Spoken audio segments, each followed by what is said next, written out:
to you by the experienced advisors at Stonebridge Wealth Systems. The Nebraska men's basketball team will have a chance at history tomorrow against UCLA, as a win would be an all-time program record for the Huskers. Tip-off is set at 10 p.m. on the West Coast in the Huskers' last road game of the season. UCLA comes into tomorrow night's game with a 16-1 record at home this season.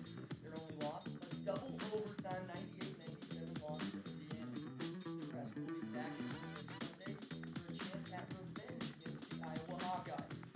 Nebraska baseball is coming off a tough finish to their weekend after the last meeting in Auburn after an epic upset on Friday night. The Huskers dropped to 5-5 on the season after being outscored 27-7 on Saturday and Sunday. That included a run goal as well. So a chance for the Huskers to bounce back as Nebraska hosts Omaha tomorrow at 1:30 in its home opener. Red will open conference play this weekend at Haymarket Park against Michigan State. The Sports Sticker is brought to you by Stonebridge Wealth Systems, navigating you to and through the retirement of your dreams. Local advisors, a disciplined process, the retirement compass. Visit StonebridgeIWM.com. Coming up next, Hour 1 of Sports Night, right here on the Huskers Radio Network.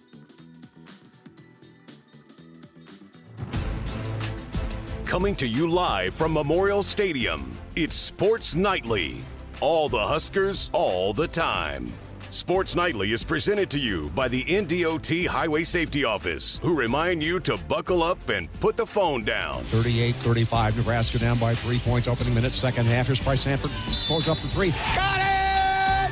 Bang! Bang! 4-point play chance.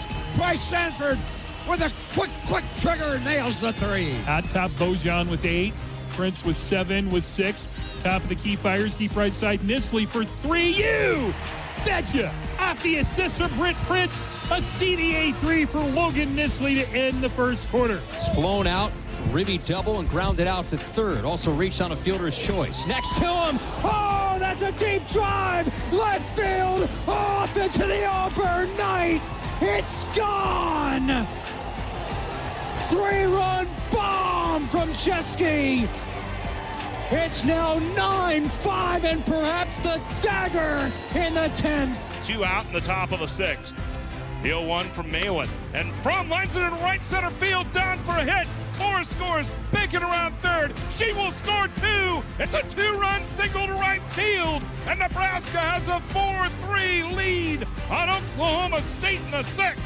Now, here are your hosts, Jessica Coody and Kyle Crooks, on the Huskers Radio Network.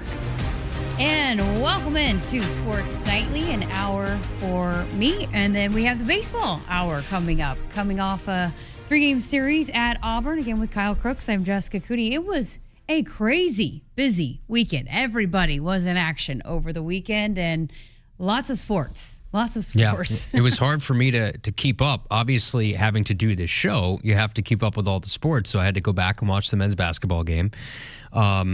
Keep kind of my mind on softball because that was a massive deal. And then, of course, weather booted the final game of what could have been there. But good for softball to be able to at least split against Oklahoma State. And then a huge win for men's basketball and women's basketball, huge win on senior day, like massive win. So I think they're in a good spot here for the NCAA tournament. There's just a whole lot for us to talk about, and we're not on the air a whole lot because of all these sports. Yeah.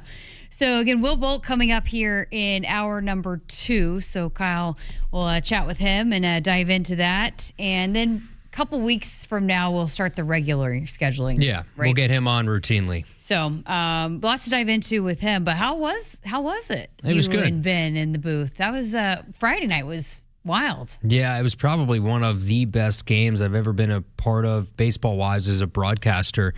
Super unique. I mean, fell down pretty early in the game. It was kind of consistent how Nebraska fell behind. I mean, they just had nightmare, especially Saturday and Sunday. Nightmare first and second innings. There's some things that you have to figure out for sure. But if you went into that 3-game set against the number 7 team in the country and a program that could be in a College World Series, saying that, hey, you'd have an opportunity to win a series on a Sunday, I think you'd sign up for that. They had that chance. The fight on Friday for me is the lasting image of that weekend. The home run from the big single from Dylan Carey to put him up. and the massive 3-run home run from Will Jeske on a pitch that was like in on his hands, and he had to axe out of the ballpark to sort of silence the crowd. And then they went on this furious run in the bottom of the 10th to get it to within a run, and luckily Price Bender was able to get that final out. And Saturday and Sunday was what it was, but you're always going to have Friday, and you're always going to have that one win against number 7 in the country. It's going to help your resume. I know it's early, but why is anyone still pitching to Will Jeske at this point? Yeah, well, he's a little banged up too. So we got some good news on him on Sunday. He had kind of got nicked up, I think lower half deal running down the line on a ground ball, and didn't play on Sunday. Preventative more than anything because it's such a long season, so it kind of stunk on Sunday not having him in the lineup. You want to talk about just an infectious personality. You need guys like that in your clubhouse. He's like a complete 180 from me, like personality-wise. He's just a smile all the time. Hey, man, how you doing? Met his parents are awesome. They travel to all the games. He is a true clubhouse guy and awesome to have.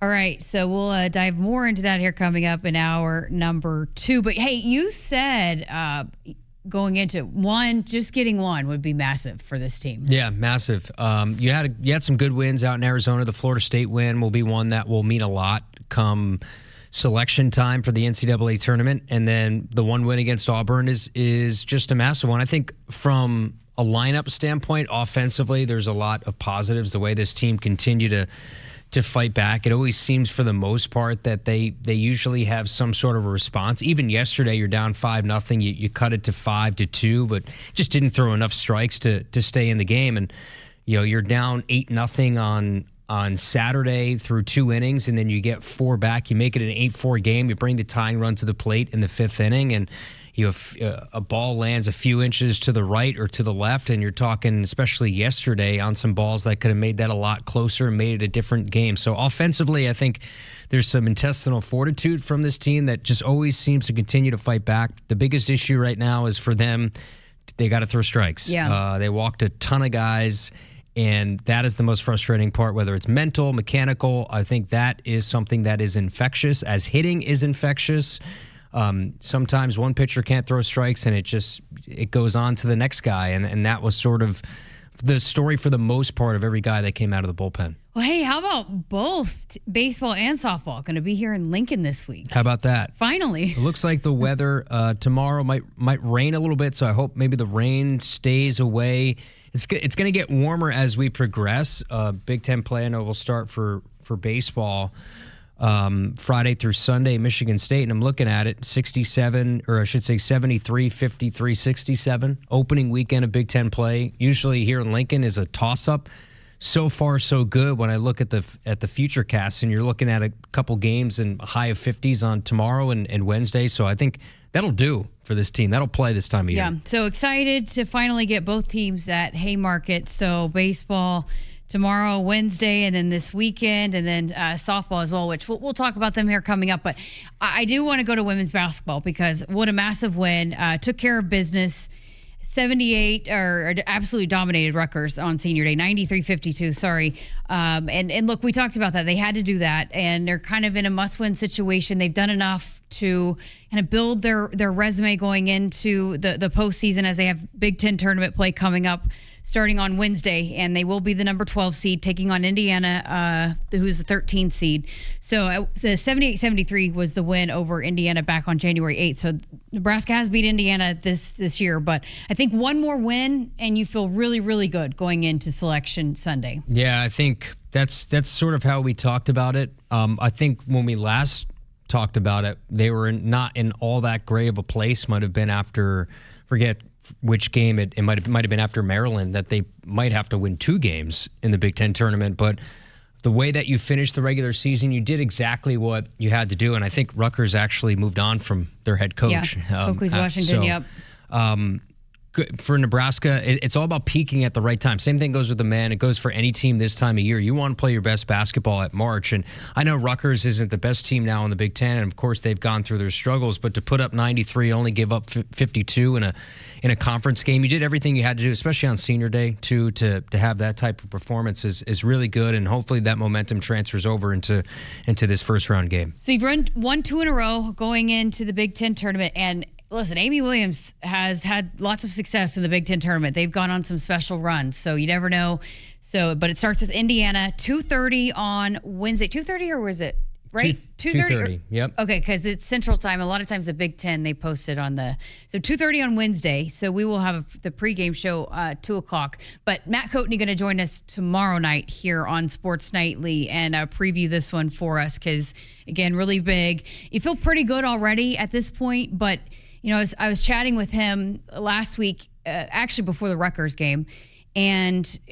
You feel pretty good right now, no matter what happens in the Big Ten tournament, but you'd feel really good if you got one more win. So there's some, you never know with conference tournaments if there's some teams that might steal a couple bids because, there's... Yeah, you don't want to be on the first four in. The automatic, qualifiers with the tournaments, there's some teams that might go on runs that aren't supposed to make it that steal some of those bids, and so you don't want to be one of those teams. But, hey, they're 25 now in the net. Which is good. Yeah. Really good. Really good. They have a really good strength of schedule. So a lot of those things that the committee looks at, they've done. They've won the two in a row. But again, you beat Indiana, and I feel like you're solidly in. Yeah, and I meant to say last four in, not first four in. Yeah, that wouldn't make sense. You don't want to be in that last four in bubble because you're right. Then that opens up to bid stealers and teams that all of a sudden win their mid-major conference tournaments that were not very good all year, and all of a sudden you see them in the conference tournament. So take care of what you can take care of, and that's the great thing about having conference tournaments is whether you're a team that maybe is on the bubble and not in the tournament, if you win 2 or 3 games and all of a sudden you're talking about a team that's because they're all are for the most part they're all RPI boosting opportunities because it's in conference. So we'll talk lots more women's basketball coming up tomorrow before Huskers take the court in the Big Ten tournament coming up on Wednesday. Other big news item today that I wanted to make sure and get to. How about Nebraska Volleyball? Going to take on Iowa State in the Pentagon, in the home state of one Bergen Riley, but that's coming up on April 11th.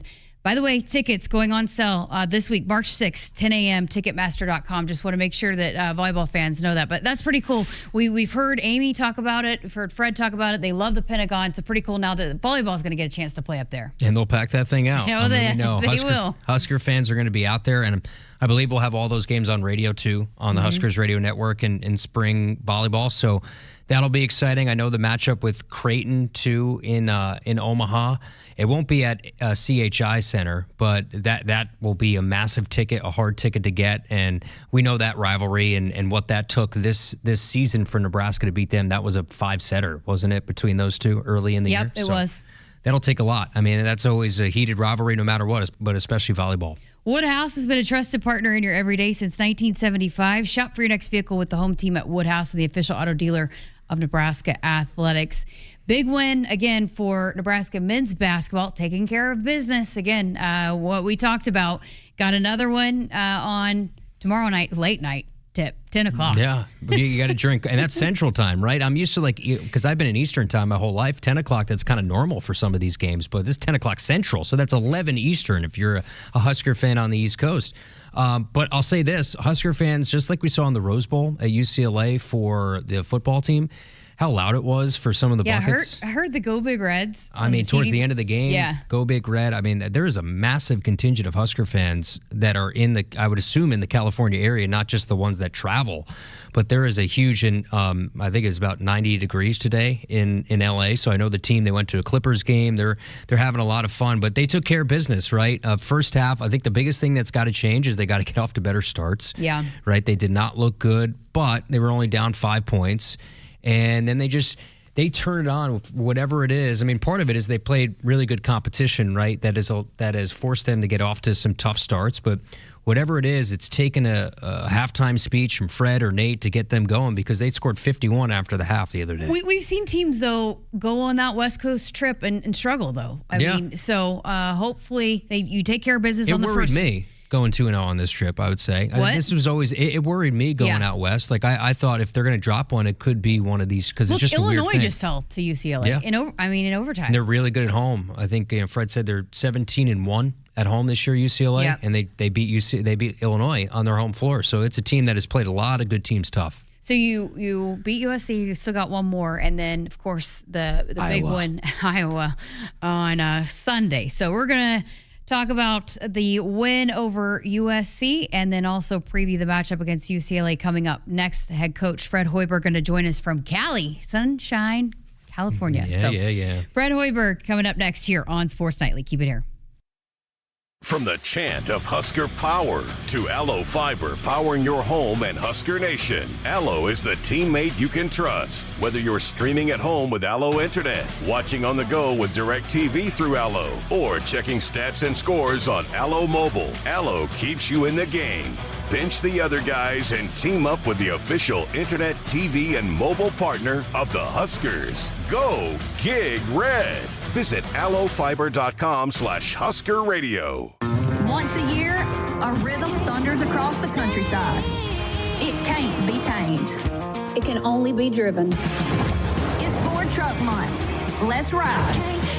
These trucks, they haul, tow, and conquer everything in their path. So hold on tight and drive the Stampede. The Stampede is running at your Midwest Ford dealers. Get 0% financing for 60 months plus $1,000 cash on Super Duty. Get to Ford Truck Month. With UBT, you've got total control over your money. Like Doug, who runs his game day tailgate like a well-oiled machine. I got burgers, brats, chicken, dogs, plus all the fixins'. And with the UBT Go app, I can track my food spending from anywhere. Pro move. They don't call me Grill Sergeant for nothing. No matter your goals, UBT helps you feel good about reaching them. Union Bank and Trust. Member FDIC. Hit us up on the text line. Text 402-413-2400 with your Husker thoughts. Born with power. Tested by time. It's Ford Truck Month. Woo! And this is Ford F-150, part of F-Series, America's best-selling trucks for 49 years straight. Hop in and drive the Stampede. Get $6,750 cash or 0 for 60 with 0 down and no payments for 90 days plus $1,000 cash on F-150. Get to Ford Truck Month. And now, introducing the starting lineup of your Nebraska Huskers, starring Allo Fiber. At number 1, Allo Internet. At number 2, no satellite dish required. DirecTV through Allo. And at number 3, Allo Mobile. Allo Fiber, the official Internet, TV, and mobile partner of Husker Nation. Level up your game and go to allofiber.com/Husker Radio. The Honda Accord from Woodhouse Honda is more than just a reliable sedan. It's your everyday upgrade. Lease the 2025 Honda Accord LX for $199 a month for 36 months and 10,000 miles per year. Shop in-store or online at woodhousehonda.com today. With approved credit, tax, title, license extra, security deposit waived, $3,000 down plus first payment and $299 doc fee due at signing. Stock number GH250127. Offer expires March 31st, 2026. See dealer for details. Applied Connective Technologies may be an award-winning IT company, but since day one, our passion, commitment, and top priority have always been about people. Hey Lincoln, I'm Ed Knott, President of Applied Connective, helping Nebraska businesses and organizations to operate at their peak potential. We're proud to offer world-class support in the areas of managed IT and cybersecurity, phones, surveillance, door access control, cabling, audio, video, and more. To hear what customers say about working with us or for a free technology consultation, head to appliedconnective.com today. Welcome back into Sports Nightly. Very special segment. We have head coach of Husker Hoops, Fred Hoiberg, joining us. Of course, the Nebraska Men's Basketball Coaches Show is sponsored by Union Bank and Trust, where people don't have your money has people. We're now joined by Nebraska head men's basketball coach, Fred Hoiberg. Coach, how you enjoying L.A.? The sunlight, I mean, no snow, no earthquakes like you have here in Nebraska. A lot of fun, of course, the win on Saturday, but how you guys enjoying L.A.?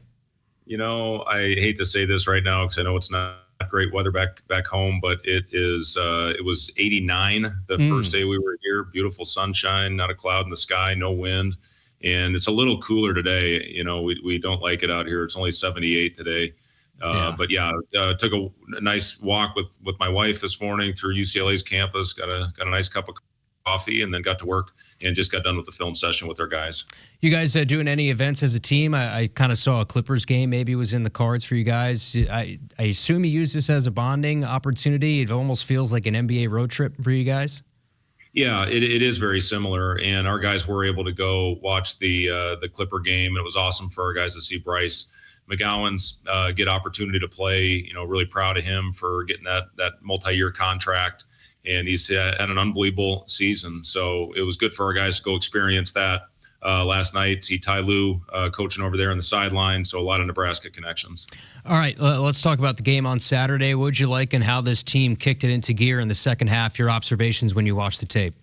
Yeah, first half, we just really got out of sorts, and USC had a lot to do with that. But I thought we were really sped up. And, our formula for winning is taking care of the basketball, especially in transition. We had a 20% turnover rate on our transition opportunities in that game. In the second half, we got back to being us, and we got the ball to the elbow. I thought our cutting was really good. Obviously Price got it going in a big way. We did a good job finding him. I thought Frager was terrific. And you can see how much better he is now because he's physically healthy, getting Sam back on the floor after picking up 2 fouls early in that thing. And, we found a way to hang in there as poorly as we played to only be down 2 possessions. And, we came out, took control right away at the beginning of that second half and never looked back. What do you like about how Price and you guys maybe have made the necessary adjustments of how teams were defending him? And it goes for 32 the other day, another 30-plus point performance, but how he's now adjusted to what defenses are doing to him. Yeah, they were switching quite a bit. They hadn't shown much of that this year. They really had stayed with their own, and they showed a little bit of a different defense. But more than anything, Kyle, we played in a crowd way too much. We over dribbled, and that really has been something we've been elite with all season, is making simple plays, not playing in a crowd and going out and hitting singles. But we were trying to do too much, trying to hit home runs, and it resulted in a really ugly half of basketball. I thought our defense was really on point in the second half as well. We go out in the first possession, Price gets the steal, then Sam gets a deflection on the next one. I thought Burke was terrific all game long, and our defense was really good there for about an 8-minute stretch when we got that lead up to about 20. What do you like about how your offense is able to get easier twos? 42 points in the paint, right? This is a team coming in. We know a lot of it's going to be outside the arc, but the ability now to score inside the paint, which you'll need in March here moving forward. Yeah, and when Price gets it going like that, there's so much attention drawn to him, and when he's coming off the screen and the big jumps out, I thought we did a really good job getting the ball in the pocket. And when we got the ball in the pocket, we had, we're shooting. Rink had a dunk in that game for the first time in a while. Burke had a couple of them. Braden had a couple really nice slips to the basket. So, when they really tried to take away our three, I thought our guys did a really good job of recognizing that and taking what the defense gave us, which replaced it at the rim. What are you going to need out of Jamarcus Lawrence here in March and just overall from a leadership standpoint and what you're getting from him on the court? Yeah, his pace, we had a couple possessions where I thought his pace was really good. He just lost control of the ball. So, he's been unbelievable for us all year at getting us into our offense. And we talk about it. We want to play with good pace, but at the same time, we want to play with smart pace. And, he was getting the ball down the floor quickly, and he just lost control of it a few times. But, he's been awesome of getting us into an offense, running the show. And, we added a couple simple little actions, when we are getting pressured, to hopefully be able to combat that. So I'm going to put some of that, on Jamarcus, put it in his hands, let him call actions based on where our guys are, and, hopefully simplify things a little bit, especially in the first half when the offense is in front of the other team's bench. How much do you feel like the Big Ten now present, not just the Big Ten tournament, but for March Madness and the NCAA tournament, for the teams that you consistently see and the craziness of this league, that now it's going to have you prepared for whatever comes at you in the madness of March? I know that's a few weeks away and it's looking a little bit ahead, but the way that this league now has prepared you for whatever is going to be thrown your way. Yeah, we faced a little bit of everything. You faced, a standard defense. We faced switching. We faced zone. We faced different out-of-bounds coverages. That's another thing. We were 1.83 points per possession on our baseline out-of-bounds plays. Those are huge when you can, win the special teams game like we did. But yeah, I think the fact that you've seen everything, the physicality, obviously, that you face every night in this league will help us come March. And the other thing is we've played games at a lot of different times. This game tomorrow against UCLA is at 10 p.m. Central start. We played 11 a.m. games. We played, 3, 6, 8. So we played a lot of games, and that's going to help us whatever draw we get in the tournament. What do you see in UCLA? I know they had a tough loss at Minnesota. For them, they're probably going to have to deal with more travel, obviously, than you guys already being out in L.A., but you go a few games back, they beat Illinois on their home floor in kind of a dramatic finish. This team has played some close games this year. Just looking down their schedule, had Arizona pretty tight earlier in the year. So when you look at that team, it's a group that's really dangerous. Yeah, I mean, they're elite at home. They're the best home team in our league at 17-1. The only loss they had was a double overtime loss to Indiana.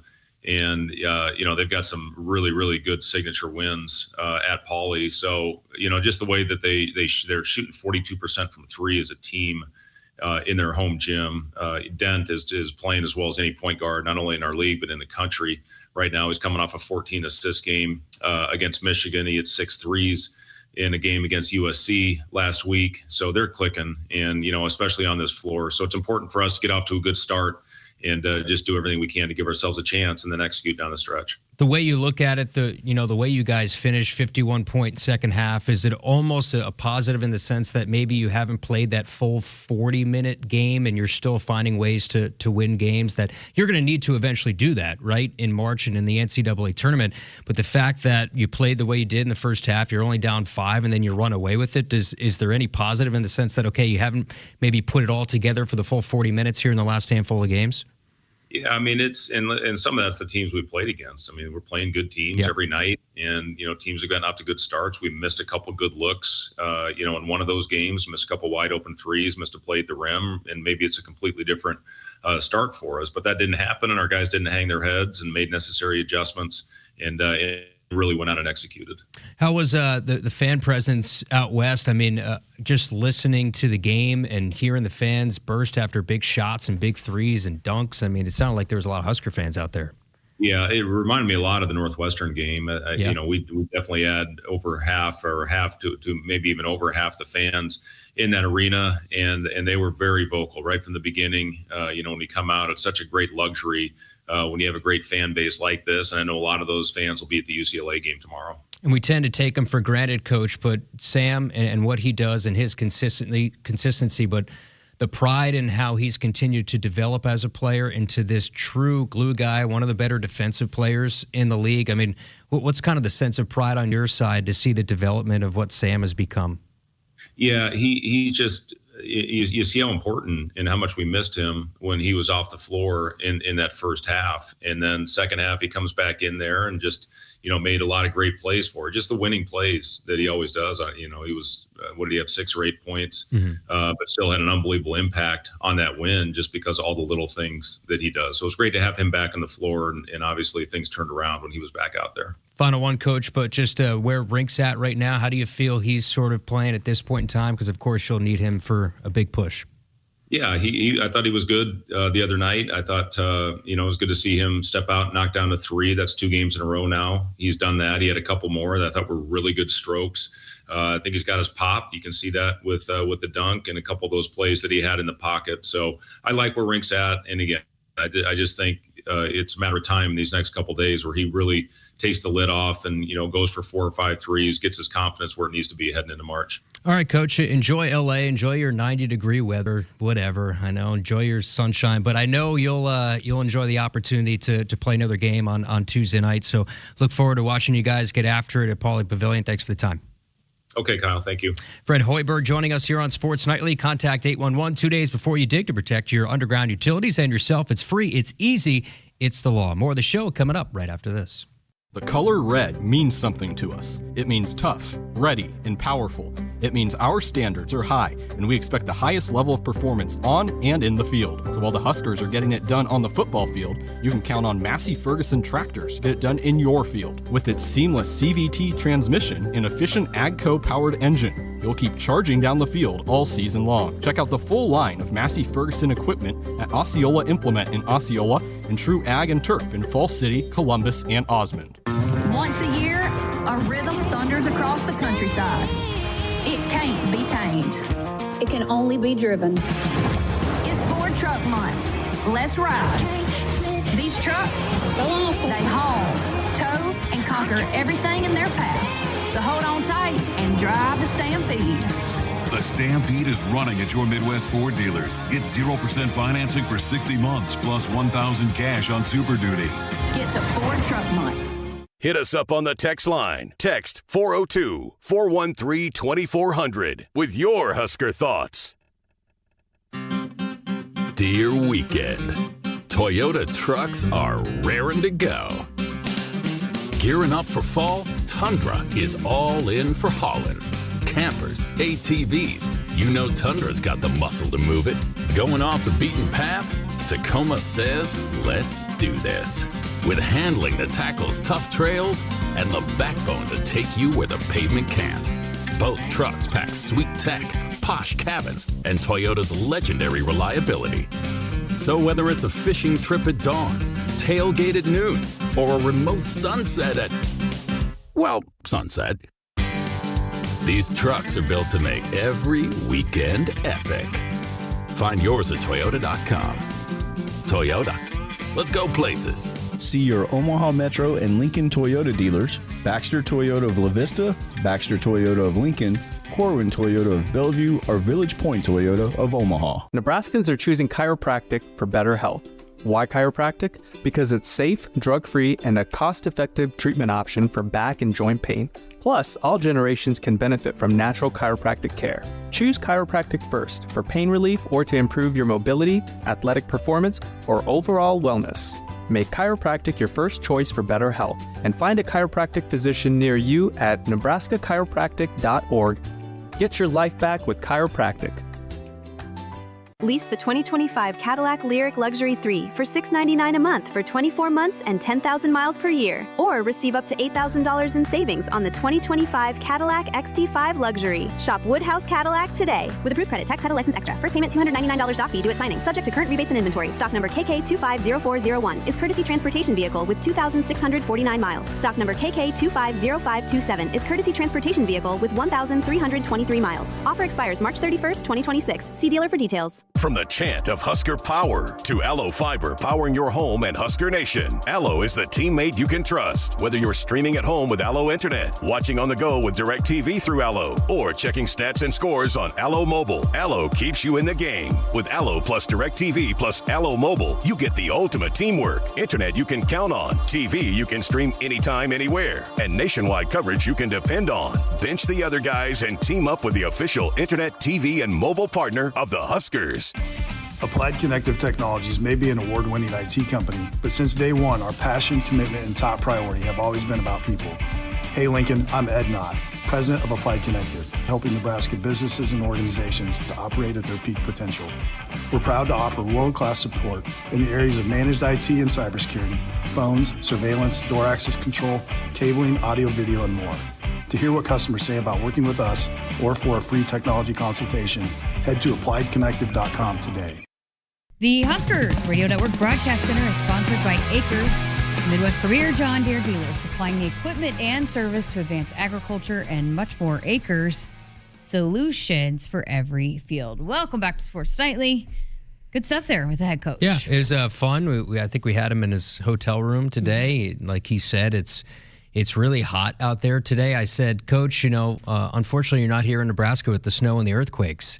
Usually the earthquakes are out in L.A., but he went to L.A. to get away from me. I know. I read about it. I saw it on Twitter. Yeah, so did you feel it? I did, but I didn't know what I was feeling when I felt it. I could imagine because I don't think you get many earthquakes here in Nebraska, right? So, in Oklahoma gets them, but, we've had a few in Jersey. Again, I felt it, and even like Sunny, like what the heck was going on? I felt my building move, but I didn't know until later. Someone said, "Did you feel the earthquake?" I said, "Oh, that's what that was." Yeah. But yeah, I definitely felt it. I just didn't know what it was, but very, very strange. No, but they're having fun out in L.A. It's a good time. And what's funny is UCLA is coming from Minnesota, right? So if you want to talk about travel and having to get over the travel, it's the home team because they're flying in from Minnesota while Nebraska's been there since Friday, right? Or maybe they left on Thursday. Who knows? But they've been there a bit. It's kind of funny because I was talking to Coach Hoiberg when we taped the TV show last week, and with this team and what they've done this year, they've had to do way more media, right? There's way more interest, and not just from the local media, which a lot of the folks here do a great job covering this team year in and year out. But even the national media, the Big Ten Conference, have done several features. I think they've gone through a lot of the team on the roster. But I told Coach Hoiberg, I said, I feel bad. They just said they have a lot of requests, and I've asked a lot of them. He goes, well, it's part of it, and it's better than the ulterior, That's right. The no interest, right? The apathy. That's the other side of it, is that people don't care. And we know here at Nebraska, even when you're not good, right? Maybe you're average or whatever. Nebraska is just a different fan base where they're just passionate in everything that they do, and you see it in just how they travel in numbers, no matter what the sport is. But the national attention now, and back within the top 10, and I think the way it's situated, their schedule with UCLA, and now the chance that they have, they can look at the Big Ten tournament for a chance to get them back on the 2-seed line. They have a legitimate chance to be in that 2-15 game because of the way things situate. You're going to have a couple of, at least one massive RPI opportunity here in the Big Ten tournament coming up, but you don't want to overlook UCLA, but you still have everything in front of you to maybe find yourself on a 2-seed line. Yeah, and probably looking at potentially finishing second. Right now, second in the standings, and we've talked a lot about just the schedule favorable for Nebraska to close things out, as opposed to some of the other teams, like Michigan State has Michigan left. And they're the ones right there tied, which Nebraska would have the head-to-head. But, a chance to finish second. Bryce Sanford, the co-Big Ten Player of the Week. It just is amazing to me. He continues to do what he does with the amount of attention that he gets night in and night out. They've made some adjustments too, running him off of screens and trying to do different things just to get him open. And that also is what allows Nebraska to get some easy twos. I mean, we saw them get 42 points in the paint the other day, and when so much attention goes to one player, I mean, there's other guys that are going to be open. When you're throwing double and sometimes triple teams at one guy out at the perimeter, there's other guys that are going to benefit off of that. But he still finds ways to score. I mean, 32, what is that, 3 times now he's had at least 30. I think his career high is 33, so he was one off his career high. It's just the consistency of what he's done this year has made him an all Big Ten first team kind of guy. Well, switching gears now, it's crazy. We have had multiple football practices, and we haven't really talked a whole lot about football because we've got all these other sports going on, doing big things. We talked about the softball team being ESPN has them top 5. Yeah, what's interesting, I think maybe they're the beneficiary of doing the Clearwater deal because I've seen them 8, 9, and then ESPN has them way up, which, I mean, they played the schedule to earn that, right? Yeah. And winning one game against Oklahoma State's huge, and I think Jordy Fromm being on the team kind of helps the notoriety nationally, but they're just as good as anybody in the country, in my opinion. Yeah. When you have, in softball, when you have the best pitcher, arguably the best pitcher, one of. Gives you a chance to win every day. You're one of the best teams. So, but so you have softball, you have baseball with a big win. I mean, men's basketball where they are, you just, it's a little bit tougher to get football in. But I did have a chance to chat with Riley Van Poppel. It's funny, you said, even though we only had 2 shows last week, I did manage to get some interviews done. Yeah. There's student athletes that were running for the hills when they saw you. Including Riley Van Poppel, the big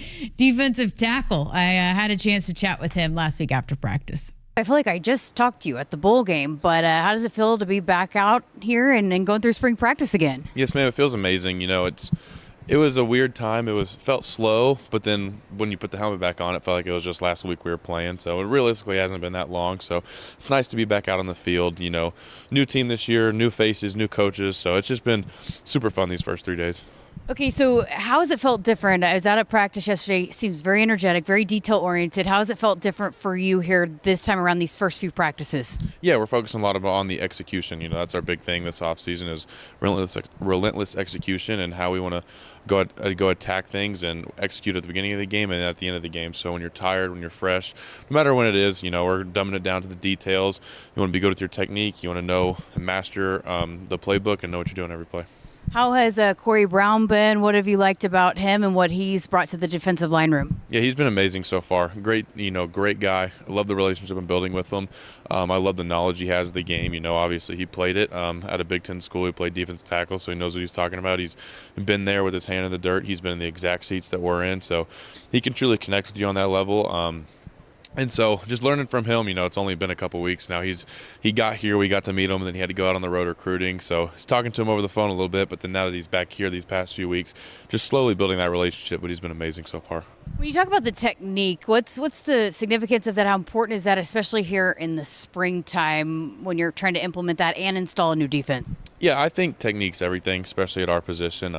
It gets messy down there in the trenches a lot, so being able to just not have to think about your technique, but being able to just fall back to that and rely on it and know that your technique's going to be right, it's going to help you when you get into a messy situation. So just trying to hammer those details in. We don't have an opponent to go play. Yes, we have a spring game, but it's not like we have an opponent to go play. So right now is where you want to get better. You want to be able to just develop that technique. So that's what you do, second nature to you. And then when you're out there on the field, you don't have to think about it. Okay, so what did you learn? What did you take away from last season going into this off season, this spring, that you're trying to do to get better before you go into fall? Yeah, personally for me, I know looking back on last year, I just see where I came up short. I wanted to play better than I did, and so I know I have improvement to do, and I know the areas that I need to do that in as a defensive tackle. It's kind of nice, this new defense, getting to focus on a little bit less of I'm a defensive tackle now. I know where I'm going to be. I know what I'm doing. I get to focus on that job, and so I know, for me, things like hands, feet, pad level, stuff like that, just little things. But also just the mentality within the team, seeing, where we came up short last year, where we need to improve and get stronger as a team and as a unit. So, what did you guys do leading up to the practices to be ready to install and be ready to do what Coach Orch wanted you guys to do? Yeah, lots of meetings. I think the new guys who came with him from San Diego State, so Dwayne and Owen, they did an amazing job teaching the secondary and stuff. When the coaches were out on the road, they were doing a great job helping us with the defense, installing it with us. And so it was cool because that builds a relationship with your teammates, but then they're also teaching us, since they've been in the defense. And Coach Orch, he was around a lot. Other coaches, we're out on the road recruiting. He might have been here a few extra days to be with us to install the defense, and coaches here and there bouncing in and out, making sure we're getting the install and just learning it. I don't think so far it hasn't been too bad to pick up on. I understand it real well. So it's been a lot of fun learning it. It's like I said, I'm happy for it. How have the new guys been? Because all of them have seemed to say that you guys really welcome them in and they fit right into the locker room and have enjoyed the brotherhood. How have you guys enjoyed welcoming those guys in? It's been a blast. I think that's been the best part about this portal class is just they all fit into the team really well. Not only as football players, but as people. And that's a big aspect we want to focus on this year is brotherhood and having that true brotherhood of a team, because that's how you go far and that's how you're a good team. And so it's been a blast on the field with them and off the field with them. Just good people, good relationships. We're getting close with each other. We know why each other are here. We talk about those deep, intimate things that way when we're out on the field and we're going through it together. You can look to your left and your right, and then it's not just somebody random out there, but you know who you're with. Okay, so what have you liked just about the defense? I mean, you've hit on it a little bit, but why do you feel like what Coach Orch is installing is going to work here with Nebraska and what you guys have already here? Yeah, I think it does a great job. What we want to do as a program and as a team, we want to eliminate the run, and then we want to shut down the pass. So I think it does a great job with that. We don't have to think too much. I know, especially up front on our behalf, so we don't have to think too much. We can go out there and just attack and react and play football. I think that's why it's going to work, because it allows us to just go put our hand in the dirt and go. And that's what we've been really practicing on. It's gap sound defenses, and it's go out there and attack the ball and make a play. All right, so what are the goals, what are the missions here for this defense here over these next few weeks that need to be accomplished before you close the chapter on spring football? Yeah, I think, I couldn't have them written out perfectly, but just everybody learn the defense like the back of their hand. You know what you're doing, you know your assignment whenever you get the play call. That way when you're out there on the field, you don't have to think about it. And then learning how to play together. Like I said, lots of new faces, lots of new guys stepping up that maybe not have played significant amount of time in years prior. So learning how to play with each and every guy, I think, would be a big deal.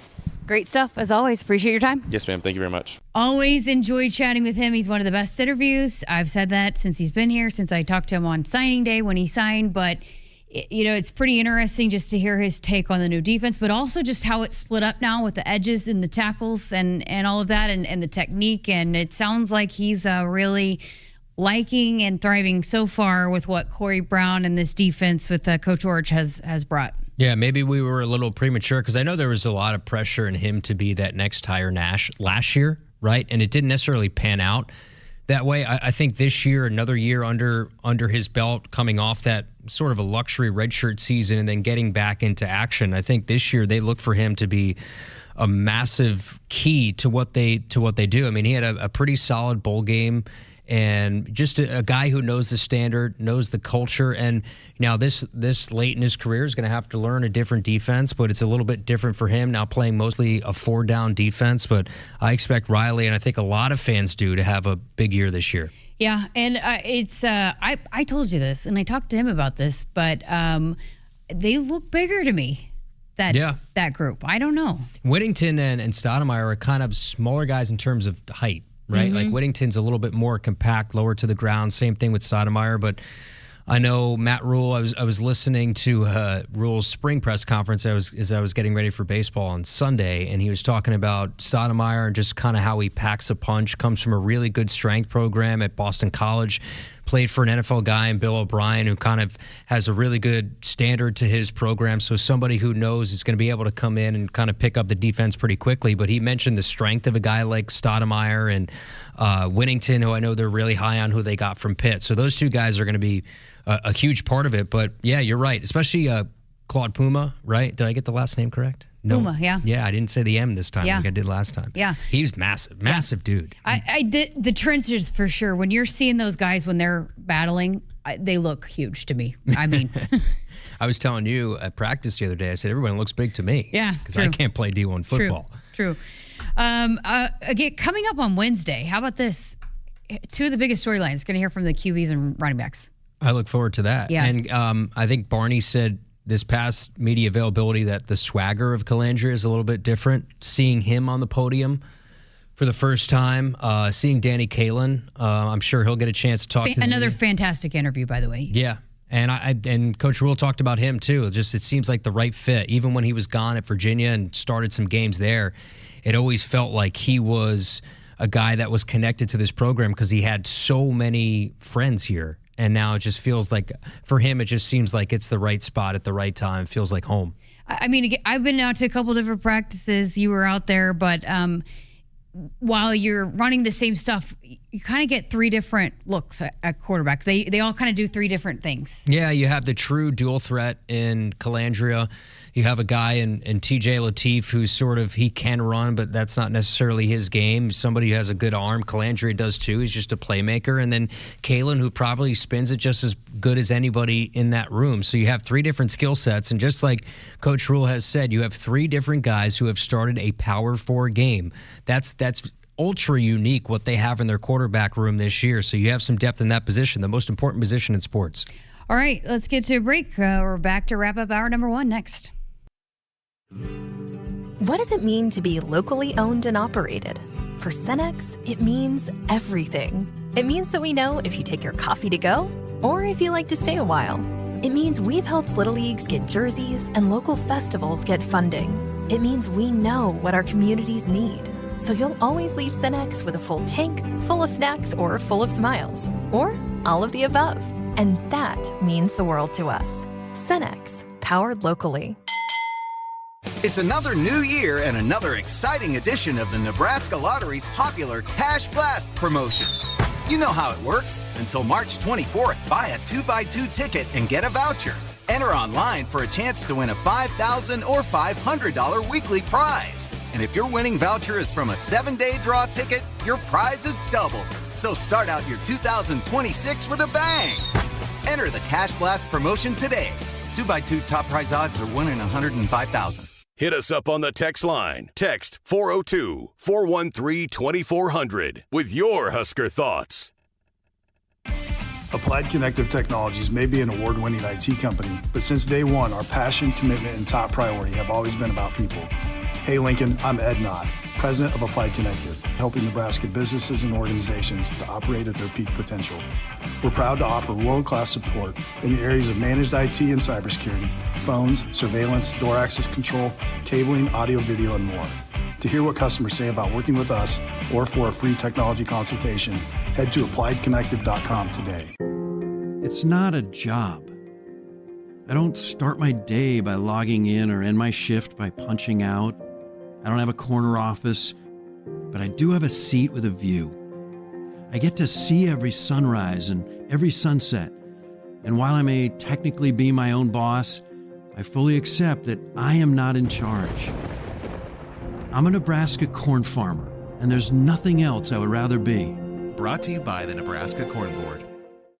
The Akrs Radio Network Broadcast Center is sponsored by Akrs, the Midwest premier John Deere dealer, supplying the equipment and service to advance agriculture and much more. Akrs, solutions for every field. Welcome back. Final couple minutes left for Kyle and me, and then Kyle will take things over with head coach Will Bolt for our first full hour of the Nebraska baseball show of the year. So looking forward to that. Did quickly, because we've talked about softball, but we did not actually talk about Thursday's epic game, going to 11 innings, ends in a walk-off. Unfortunately, going against the Huskers, but what a battle. And you saw just an absolute pitcher's duel, and it was a great game. And I think, again, Alexis Jensen will learn a lot from being in that, and she got to hit, and I think... Again, good weekend. You come back and you bounce back and you split the weekend with Oklahoma State with the win on Saturday. Yeah, I think that's the most important thing is at least you got the boost from the one win, especially on the road at Oklahoma State, a consistent World Series contender. I remember just sort of we were at practice for baseball, so I was watching sort of clips and highlights of that game. It was at Hannah Core's catch at center field, just an incredible catch at the wall. So they've had just so many great moments with the great schedule. And like we've said before, it's one thing to schedule what you've done, but it's another to actually take advantage of what you've done. So I think they should be really proud of what they've done heading into Big Ten play because they've set themselves up really nicely. They're finally going to be inside Bowlin Stadium coming up Thursday. Got a doubleheader with South Dakota State, and then coming up on Saturday and Sunday, first Omaha. So, and then it's into Big Ten play, which is crazy. Yeah, already. Michigan. It's crazy. Michigan's one of the better teams in the Big Ten when it comes to softball, so that'll be a chance to kind of help your resume. And you'll have UCLA at one point this year, so Big Ten play is here, and now this is a chance with what the Huskers have seen. You want the opportunity to go on a massive run. Like, you want to win the Big Ten this year. The expectation for the Huskers this year is to win the Big Ten, help your resume, and become a top 8 seed, a super regional host. All right, well, that's going to do it for me. Kyle's going to take things over with the head coach Will Bolt for our Nebraska Baseball Hour. Coming up tomorrow, we'll be on the air for Nebraska Baseball and Nebraska Basketball, but we will have 2 hours of Sports Nightly. That's given any baseball scheduling changes, but that's going to do it for me. Stay tuned. Nebraska Baseball Hour coming up next.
Hit us up on the text line. Text 402-413-2400 with your Husker thoughts. Now's the time to save on trucks at Woodhouse Chevy. Lease the 2026 Chevy Silverado 1500 Custom Crew Cab 4x4 for $399 a month. Or save up to $10,000 off MSRP on retired courtesy 2026 Chevy Silverado 1500s when financed through dealer. Woodhouse Chevy. Together, let's drive. With approved credit, tax title license extra, $299 doc fee, due at signing. Retired courtesy loaners, qualifying trade-in of 2011 or newer vehicle. Lease for 39 months, 10,000 miles plus first payment. Finance based on manufacturer rebates. Expires March 31st, 2026. See dealer for details. Dear weekend, Toyota trucks are raring to go. Gearing up for fall, Tundra is all in for hauling. Campers, ATVs, you know Tundra's got the muscle to move it. Going off the beaten path? Tacoma says, let's do this. With handling that tackles tough trails and the backbone to take you where the pavement can't. Both trucks pack sweet tech, posh cabins, and Toyota's legendary reliability. So whether it's a fishing trip at dawn, tailgate at noon, or a remote sunset at, well, sunset, these trucks are built to make every weekend epic. Find yours at Toyota.com. Toyota, let's go places. See your Omaha Metro and Lincoln Toyota dealers, Baxter Toyota of La Vista, Baxter Toyota of Lincoln, Corwin Toyota of Bellevue, or Village Point Toyota of Omaha. Applied Connective Technologies may be an award-winning IT company, but since day one, our passion, commitment, and top priority have always been about people. Hey Lincoln, I'm Ed Knott, President of Applied Connective, helping Nebraska businesses and organizations to operate at their peak potential. We're proud to offer world-class support in the areas of managed IT and cybersecurity, phones, surveillance, door access control, cabling, audio, video, and more. To hear what customers say about working with us or for a free technology consultation, head to appliedconnective.com today.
It's time for the Nebraska Baseball Coaches Show. Brewers 0-1 to Kitchens. Cole swings and sprays one down the right field line, tailing away from the right fielder, and it is a fair ball down into the corner. The Huskers are going to tie it up as Overbeek scores. Carry to third on the RBI double from Kitchens, his second of the night, and the Huskers have squared things up at 5 apiece here in Auburn, Alabama. Brought to you by your Midwest Ford dealers. Unger comes set. A breath. Here's the pitch. Swing and a miss. Struck him out to end the 8th, and the Tigers leave the go-ahead run in scoring position. It's flown out, ribby double, and grounded out to third. Also reached on a fielder's choice. Next to him. Oh, that's a deep drive. Left field. Off into the Auburn night. It's gone. 3-run bomb from Chesky. It's now 9-5 and perhaps the dagger in the 10th. Now with Will Bolt, here's your host, Kyle Crooks, on the Huskers Radio Network. Welcome into the Nebraska Baseball Show. Kyle Crooks here with head coach Will Bolt. First one of the year. We had coach in studio not too long ago on Sports Nightly, but the first opportunity to have a full hour sit down here with the head baseball coach of the Nebraska Cornhuskers, coming off 3-game set with the Auburn Tigers, getting set for the home opener. That'll be tomorrow. Hopefully the rain stays away. It's warm enough to get this thing underway, but taking one game over the weekend against Auburn. I know a little frustrating on Saturday and Sunday, but I was telling Ben this on the air. I think going into the weekend, if you could at least have an opportunity to play for a rubber game on Sunday, which you had, the way you won in thrilling fashion, coming from behind on Friday. So Saturday, Sunday was what it was, but you go back to Friday, and that was about as thrilling, Coach, as it gets.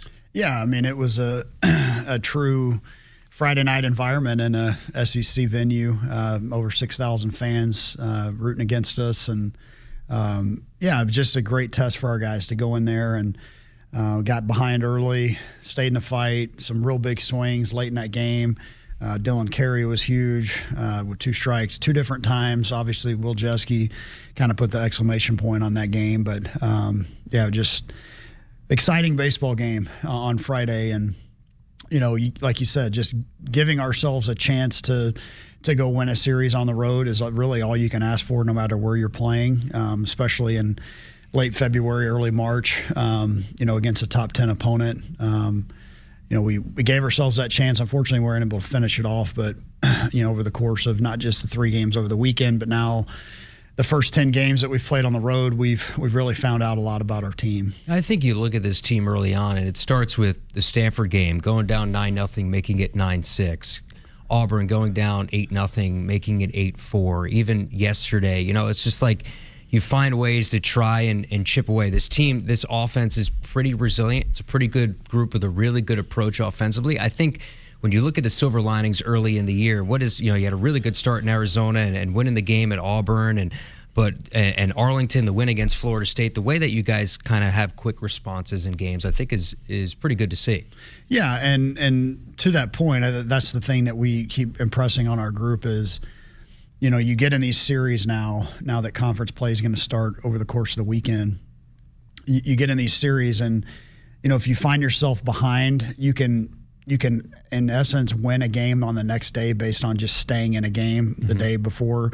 And we made them make some moves in the bullpen on Saturday, which I thought did pay off on Sunday. Unfortunately, we dug ourselves too big of a hole again on Sunday to really make it too close of a game there at the end. But there's been a lot of things that we found out. I mean, really, we've had 3 real rough starts on the mound out of 10 games, 7 real quality. Other than that, we'll take that. Obviously, we would like a little more consistency out of the bullpen. We're still trying to find some roles there. Obviously the guys that are going to throw the ball over the plate are going to get the ball moving forward. But we have seen, each of our guys in the game now kind of know, they've gotten a little taste of it. A lot of guys have come in and gotten at bats in the group and gotten their feet wet that way. So, like I said, I mean, we're still forging our identity as a team, and we've showed some real togetherness and toughness at times, and then there's some times where we'd like to see more, so those are the things that we'll continue to talk about and stress and work on, in a practice setting when, not going to have a lot of practice coming up, a lot of games, but, it'd be good to come home and play. You play the 10 games on the road, and it'd be good to have a long homestand. Yeah, and you look at it this way. I mean, baseball, the old cliche, it's a marathon, not a sprint, and you could sit here and take a snapshot through 10 games, but a team in February, and a team, again, that has had some really good wins here early on, but with the blemishes, I mean, it's a team that when you take a snapshot now and what you look like in April or May, most times in baseball, because you play every single day, you're just going to be a different team, and you're going to go through the ebbs and flows. Yeah, and that's the key, is just continuing to improve and continuing to keep a process mindset of just like, hey, whatever happened yesterday has no bearing on today. You learn from the good and the bad, and you just move forward. We're still trying to get the right pieces in the lineup at times. I feel like, Jeske being out on Saturday and Sunday kind of hurt us, offensively. Just he provides a good spark for us. So I hope to get him back sooner rather than later. But, just who needs to hit where in the lineup. I'd like to get Sandy up with more guys on base. I just feel like he hasn't had enough opportunities to drive in runs for one of our better hitters. So we'll kind of maybe tweak some of those things and, see some of the things, like I said, in the pen, to shore some things up that way, but just keep improving. I mean, college baseball teams look completely different for the good, the better, or the worse in February than they do in May. And obviously we want to be playing our best baseball toward the end of the year, but we also want to make sure that, when we get back home here, that we put our best foot forward and hold serve at home. How important was it to play a 3-game set against one opponent with Big Ten play looming, just from the strategy of it? Again, you said you could put somebody, you can win a game on a Friday, but maybe not be in the best position on Saturday because you exhaust so many arms. Just this strategy of playing a 3-game set right before conference play. Yeah, I think I love the way that the schedule played out that way, where we had the 2 tournaments and then the 3-game set, and to do it, in that environment is just a little bit different. Our guys are learning and growing every time they take the field. I will say there was zero intimidation, in terms of just like, worried about our opponent or the fans in the stands. I mean, I thought our guys were very poised in the moment. Got away from us, like we said, we saw a little bit on Sunday, but otherwise very, very poised. And yeah, just the strategy of it. I thought on Friday, we burned their closer on Friday. Yeah. So if we could have kept those crooked numbers at a minimum on Saturday and Sunday on the mound and defensively, maybe it would have had a different outcome on those 2 days. But, we got in their pen pretty early on Friday and, just weren't able to finish it off. How did you like their ballpark? Unique setup, right? 30-foot high wall in left field. I'm sure Will Jeske looks at that heading into the weekend. It's like, man, this is a whole different deal that I have to kind of factor in. I know in practices leading up, you're probably trying to replicate that. Right. It's not easy to replicate a 30-foot high wall. But just the unique dimensions and left center, how it juts out. I think it kind of maybe took a home run away at 1 or 2 different occasions in that left center. So just that park, how unique was that? Yeah, I love it. And I know Rob and I have an affinity for that place, just having played there a couple different times. And I will say that the environment has gotten better and better over the years there. The crowd was a little more tame, in the, mid, 2016, 18, time frame. They've done a real nice job with the reno there. The right field line, luxury seating down the entire right field line. They've got the grills set up down the left field line, and then the seating on top of the monster out there in the left. They've done a real good job of adding to that. The batting cages in right field are new. They've got the Hall of Fame area underneath home plate. So it's changed quite a bit. It's a really cool place to play. Great playing surface. Just a great experience for our guys to go be able to do that, as you said, as we kind of embark on this homestand. Yeah, they had 6,000 on Friday, about 6,600 on Saturday. Don't know what the final number on Sunday was. Could probably look it up, but I assume it was around around that number.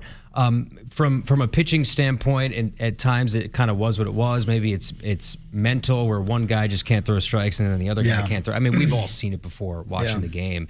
How much do you try to just turn the page? I mean, how much can you do? Is it mechanical? Is it mental? How do you look at that? Well, it's contagious, just like hitting can be contagious, or on the other side of it, if it's a bunch of unquality at-bats, it tends to kind of avalanche on itself, and pitching's the same way. You got a bunch of guys out there attacking with great mound presence and suffocating the strike zone. That's contagious, and we kind of saw some of that. And they have a tough lineup that's really good with 2 strikes. They slugged on us on Saturday and Sunday. So we had a bunch of guys a few that it was their first action. Some of them, it was only their second action of the year. We're finding out who we can rely on. And certainly one outing is not necessarily going to dictate that, but throwing the ball over the plate is something you can control. And we saw that with Auburn's pitching staff. Butch Thompson's been there for 11 years, pitching coach before that in the SEC. And if there's anybody in the country that talks about attacking the strike zone more than Rob Childress, it's probably Butch Thompson. And his staffs have notoriously just been strike pumpers, as we say, suffocate the strike zone. So, we've got guys that, they're better than what they showed so far, and we're going to need them as we embark on these a lot of these games coming up. Yeah, and that's the thing, right? You can't read too much into one appearance. I mean, I see a guy and see what Colin Novacek did against Florida State, and then comes back, has the issues against Auburn. It's just one of those things that baseball is just an any given day type of scenario, and what you have and what the medium is for kind of what these guys can do and what the average output of what these guys can do. Yeah, and it's really between the ears in a lot of ways, and just the mental toughness part of it, of like, if you don't have your best stuff, can you go compete? Can you at least be in the strike zone and execute pitches at a high level? And so that's what the guys that get the ball consistently do. We've had some guys that do that at a very high level. It was great to see Kevin Manel get in yesterday and for an extended outing and slow down a real hot offense and kind of stabilize the game for us. And Timmerman had a nice outing, and good to see him back out there. Didn't pitch the second weekend, but good to see him back out there. And Harrihill was outstanding. Harry's been great all year. I mean, he's really been nails all year for us. So there's some guys in there that are doing all the things you look for from a mentality standpoint. Those guys will continue to get the ball. And I think that's what gets lost in a game like yesterday, and I talked to you about in the post game, because we want to look at the final line score, and you're into the business of wins and losses, and sometimes losses can feel a little bit worse. But when I see Kevin Manel, a guy who was searching for it a little bit, brought in to be the closer, needed some sort of mental jolt charge, I mean, that's exactly what Kevin Manel needed yesterday, and it kind of got lost in everything. Yeah, and that was that was going to be our first move behind Blocky yesterday. Didn't expect it to be in the third inning like it was. Would hope it'd be in the fifth or sixth inning, and then maybe he cruises and finishes that game.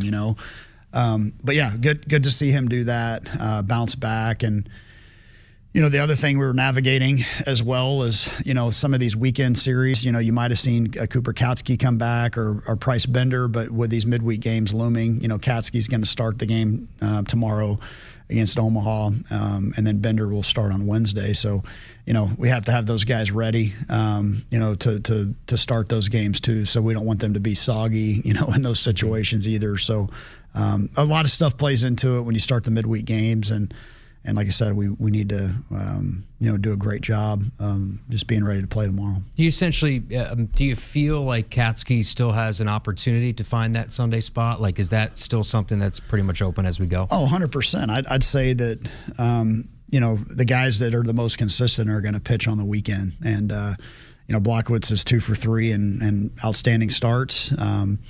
Really, if he hadn't thrown 36 pitches in the second inning, you probably would have sent him back out. But, that's just, again, early in the season, especially much like Yaza on Saturday, you throw 36 to 40 pitches in one inning, it's a lot of stress.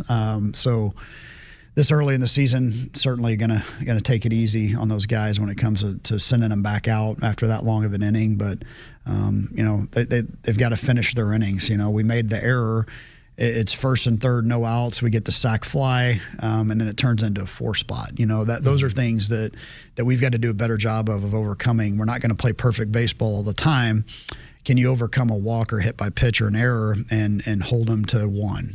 That's going to be the guys that can do that and navigate that are going to continue to pitch on the weekend. Yeah, and it's tough to do that on the road against Auburn, top 10 team, to overcome some of those mistakes. So contact 811 2 days before you dig to protect your underground utilities and yourself.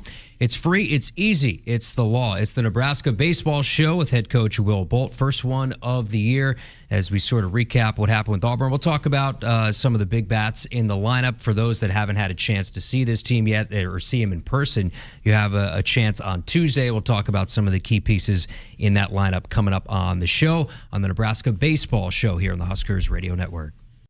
Set, hike. When champions take the field, they come ready to play. TNL Irrigation understands the value of momentum. Like a Husker drive, there's no stopping. If you live for farming and football like we do, TNL Irrigation has you covered. Check your fields from the game with a remote system, or just enjoy the play knowing our systems are reliable as a sold-out Memorial Stadium. Touchdown! Nebraska born, Nebraska strong. Husker Nation and TNL Irrigation are like no other. Born with power, tested by time. It's Ford Truck Month. Woo! And this is Ford F-150, part of F-Series, America's best-selling trucks for 49 years straight. Hop in and drive the Stampede. Get $6,750 cash or 0 for 60 with 0 down and no payments for 90 days, plus $1,000 cash on F-150. Get to Ford Truck Month. Hit us up on the text line. Text 402-413-2400 with your Husker thoughts. Life is busy. Wouldn't it be great if someone could help you manage your insurance? Well, I do have a lot to keep on top of. Between the house, my life insurance, the car. Like you said, life is busy. A local Trusted Choice independent insurance agent can help you with your research, coverage selection, pricing, and claims at no extra cost to you. Which means I'll have more time to spend on other things. Trusted Choice independent insurance agents. We'll help do your insurance. You just do you. Once a year, a rhythm thunders across the countryside. It can't be tamed. It can only be driven. It's Ford Truck Month. Let's ride. These trucks, they haul, tow, and conquer everything in their path. So hold on tight and drive the Stampede. The Stampede is running at your Midwest Ford dealers. Get 0% financing for 60 months, plus $1,000 cash on Super Duty. Get to Ford Truck Month. Nebraskans are choosing chiropractic for better health. Why chiropractic? Because it's safe, drug-free, and a cost-effective treatment option for back and joint pain. Plus, all generations can benefit from natural chiropractic care. Choose chiropractic first for pain relief or to improve your mobility, athletic performance, or overall wellness. Make chiropractic your first choice for better health and find a chiropractic physician near you at nebraskachiropractic.org. Get your life back with chiropractic. I would have never had the chance to see my daughter become a doctor. Because my mom wore her seatbelt that day, I get to hug her when I go home. And then it clicked. Because I wore my seatbelt, I learned that one moment in time can change a person's life forever. Brought to you by NDOT Highway Safety Office. The day we were hit was the second to last day of our high school careers. We were about to graduate as best friends together. And then it clicked. Because we wore our seatbelt that day, we still get to experience life together. Brought to you by NDOT Highway Safety Office. Dear weekend, Toyota trucks are raring to go. Gearing up for fall, Tundra is all in for hauling. Campers, ATVs, you know Tundra's got the muscle to move it. Going off the beaten path? Tacoma says, let's do this. With handling that tackles tough trails and the backbone to take you where the pavement can't. Both trucks pack sweet tech, posh cabins, and Toyota's legendary reliability. So whether it's a fishing trip at dawn, tailgate at noon, or a remote sunset at, well, sunset, these trucks are built to make every weekend epic. Find yours at Toyota.com. Toyota, Let's go places. See your Omaha Metro and Lincoln Toyota dealers, Baxter Toyota of La Vista, Baxter Toyota of Lincoln, Corwin Toyota of Bellevue, or Village Point Toyota of Omaha. The Huskers Radio Network Broadcast Center is sponsored by Akrs, the Midwest premier John Deere dealer, supplying the equipment and service to advance agriculture and much more. Akrs, solutions for every field. Kyle Crooks and Will Bolt back on the Nebraska Baseball Show as we wrapped up the Auburn series, but now it's on to a new week as we're also getting closer to Big Ten play as well this weekend with Michigan State coming to town. You have Omaha and South Dakota State prior to that home opener. How excited are you to get back home, Hawks Field? I know you don't get on there a whole lot in the spring leading up, but a chance to kind of sleep in your own bed for a little bit. Yeah, and we got home at 10 o'clock last night as opposed to 2 a.m., so that helps with the charter flight to and from Auburn. But, just excited to be home in front of our own fans. And we've had a really good contingent of Husker fans down in Arizona and Arlington as well, and some made the trip this weekend. But being back and sleeping in our own beds, getting in a routine, playing at home in front of our fans and our great crowd, real excited about that. No game more important than the next, obviously, and I'm not looking ahead to the weekend.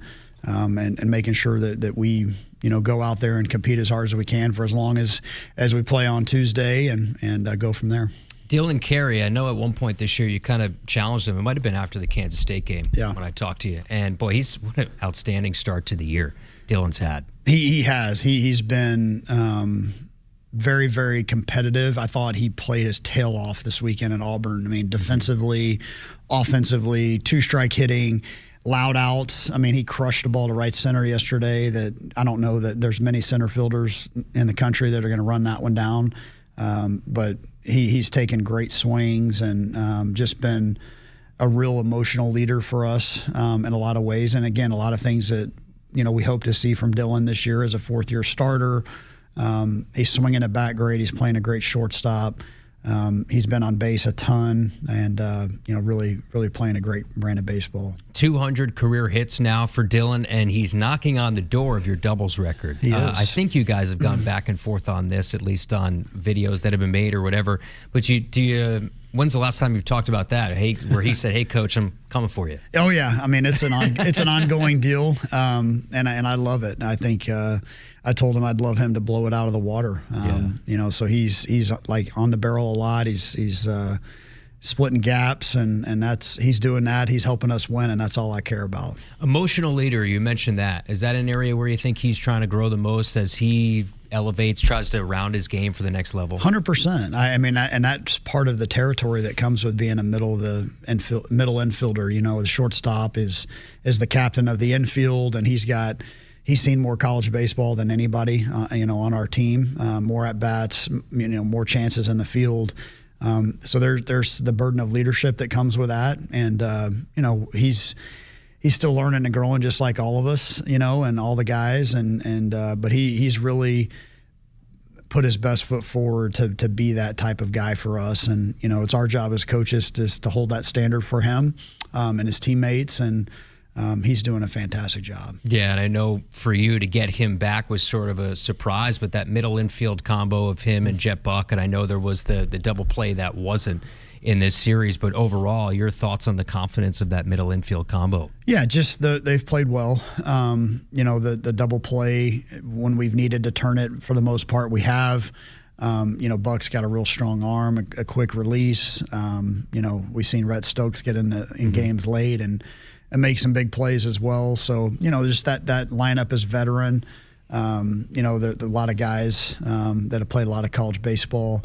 I still think there's more out there for us. We've left a couple balls on the ground that may not have been errors, but some plays that I feel like maybe we could make. And, again, as we just kind of get our footing as the season goes along, infield, just like everywhere else, just want to see him continue to improve. Yeah, I was talking to you yesterday post-game, and, he really found a gem in the leadoff spot with Mac Moyer. His approach, his vision at the plate, he's barreled up a lot of balls. I mean, ever since that Stanford game where he went 4-4, where you just can't keep him out of the lineup, it's been pretty consistent. You can't keep him away from that leadoff spot. Yeah, and he's been on base at a real high clip. His outs are on the barrel, like you said. He's setting the table for us and just having good at bats, and that's what got him in the lineup, was just having good at bats late in games when he'd come in and play defense. He's had a great approach at the plate. He's got good information because he's not up there just hacking, to start the game. I mean, he's really working counts, and so he has good information to come back and relay to the rest of the group. He really thinks the game, has a high baseball IQ, done a real nice job and made some real good plays out in center field as well over the course of the weekend. Yeah, that's another thing, is he's a plus center fielder. Yeah. I mean, some of the range that he showed in Auburn, which is a big center field to have to play, I mean, he was all over. He made some big plays over the weekend. He did, yeah. I mean, he crashed up against the wall yesterday. He went to right center, he went to left center. And yeah, he's tracking balls down. He's got a real good arm out there as well, and he does a great job of communicating, and he really takes charge in the middle of the field. And much like we talked about with Dylan, that's kind of the burden of leadership in the middle. The center fielder takes that on as well, and Mac is well prepared for that. And Will Jeske, we talked about him, and I think you said with Ben, he might have had the opportunity to be available in a pinch hit spot yesterday, so that's a good sign. Lower half deal running down the line in Game 2 of the series, but just a spark plug with what Will can do. Yeah, and he wanted to stay in the game. I get nervous, again, especially early in the season with some of the soft tissue stuff. I just don't want it to linger and turn into, a month-long ordeal. So he wasn't real happy to not to come out of the game. I mean, he wanted to stay in. We had him ready to pinch hit yesterday. If we had gotten to where we were one big swing away, he would have gotten in the game. We were also down to 2 catchers yesterday, so there was maybe a chance that that he would have been the emergency catcher because Mikan was not available.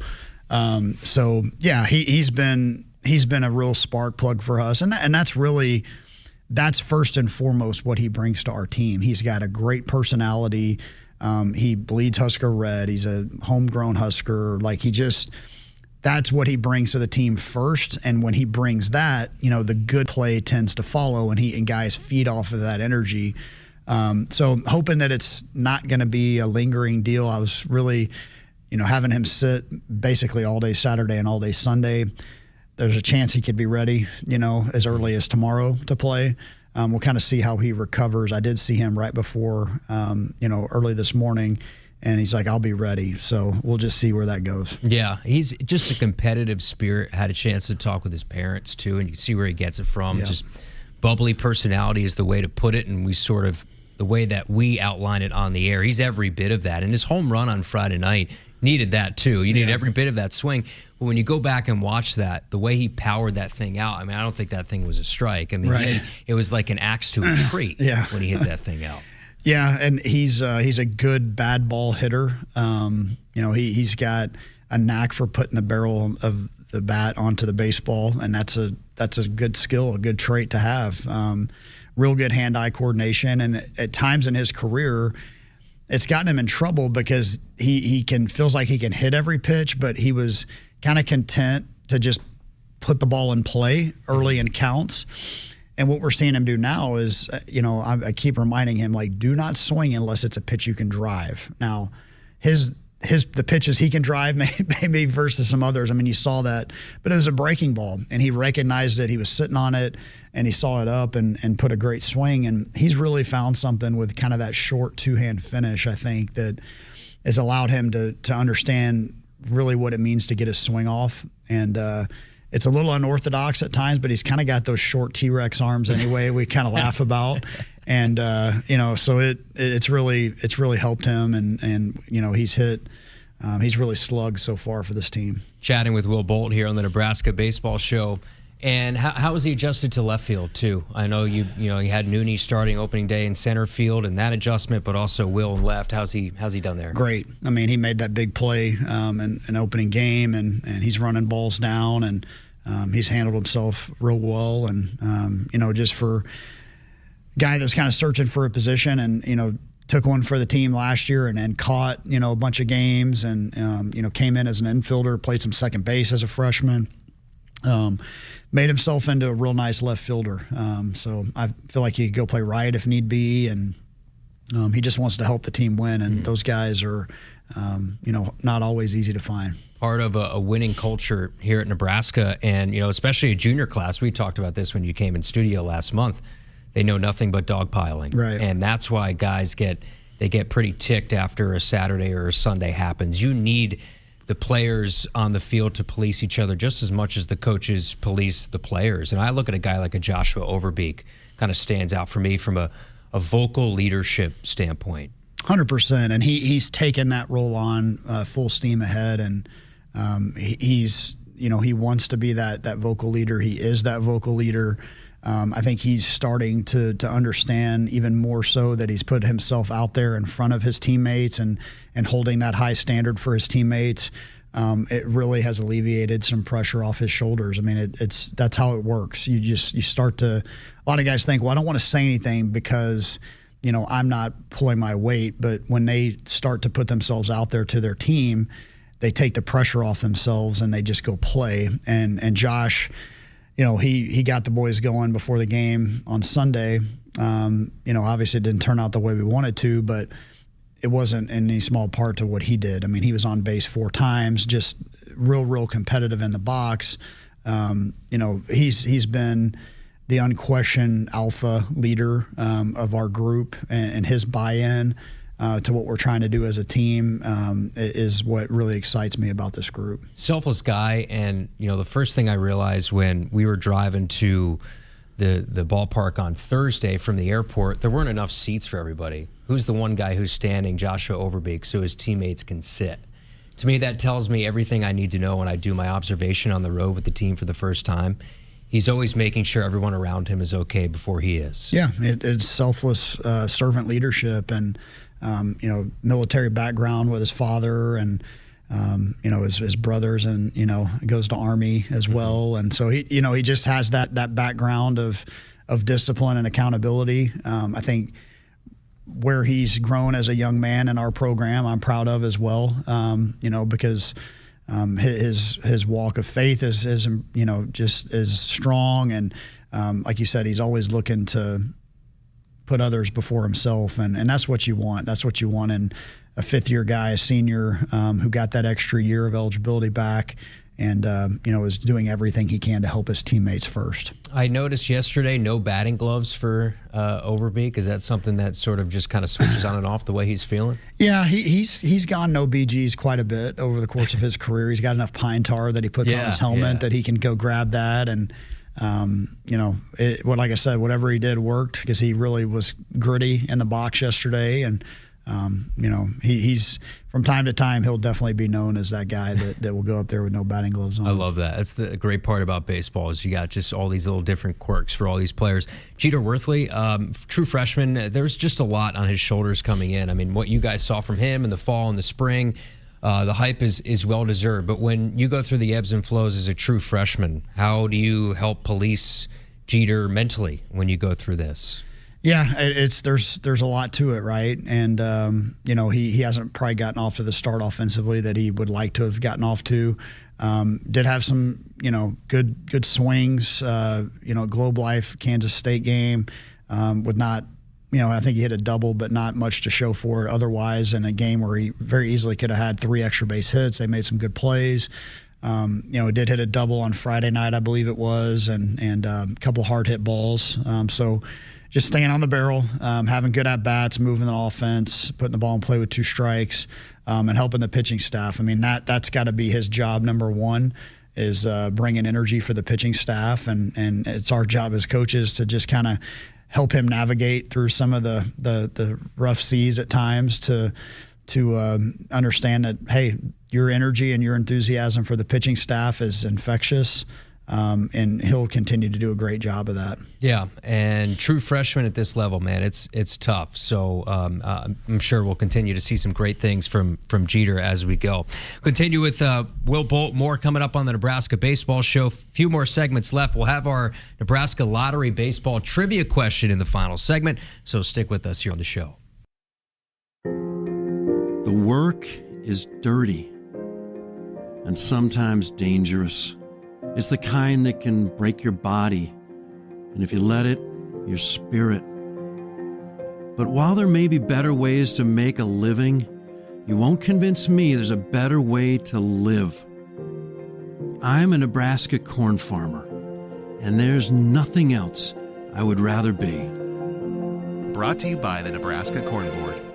Get behind the wheel of America's favorite truck from Woodhouse Ford. Lease the Ford F-150 Super Crew for $389 a month for 36 months and 7,500 miles per year. First payment and $299 doc fee due at signing. Or save up to $15,000 off MSRP. Shop Woodhouse Ford online or in-store in Blair, Omaha, and Plattsmouth today.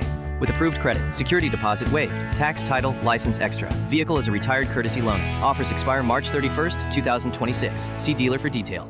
Hit us up on the text line. Text 402-413-2400 with your Husker thoughts. From the chant of Husker power to Allo Fiber powering your home and Husker Nation, Allo is the teammate you can trust. Whether you're streaming at home with Allo Internet, watching on the go with DirecTV through Allo, or checking stats and scores on Allo Mobile, Allo keeps you in the game. Bench the other guys and team up with the official internet, TV, and mobile partner of the Huskers. Go Gig Red. Visit allofiber.com/Husker Radio. Husker fans, if you're looking for a fulfilling career that's financially rewarding and provides flexibility, your local insurance agency is hiring. No matter your skills or interests, there are opportunities for you in the insurance industry. Explore the many ways you can use your skills to protect your community by checking out the IIAN job board. Find your calling and be a part of an industry that makes a difference. Go to IIAN.org/careers today. Dear weekend, Toyota trucks are raring to go. Gearing up for fall, Tundra is all in for hauling. Campers, ATVs, you know Tundra's got the muscle to move it. Going off the beaten path? Tacoma says, let's do this. With handling that tackles tough trails and the backbone to take you where the pavement can't. Both trucks pack sweet tech, posh cabins, and Toyota's legendary reliability. So whether it's a fishing trip at dawn, tailgate at noon, or a remote sunset at, well, sunset, these trucks are built to make every weekend epic. Find yours at Toyota.com. Toyota, let's go places. See your Omaha Metro and Lincoln Toyota dealers, Baxter Toyota of La Vista, Baxter Toyota of Lincoln, Corwin Toyota of Bellevue, or Village Point Toyota of Omaha. It's not a job. I don't start my day by logging in or end my shift by punching out. I don't have a corner office, but I do have a seat with a view. I get to see every sunrise and every sunset. And while I may technically be my own boss, I fully accept that I am not in charge. I'm a Nebraska corn farmer, and there's nothing else I would rather be. Brought to you by the Nebraska Corn Board. Born with power, tested by time. It's Ford Truck Month. Woo! And this is Ford F-150, part of F-Series, America's best-selling trucks for 49 years straight. Hop in and drive the Stampede.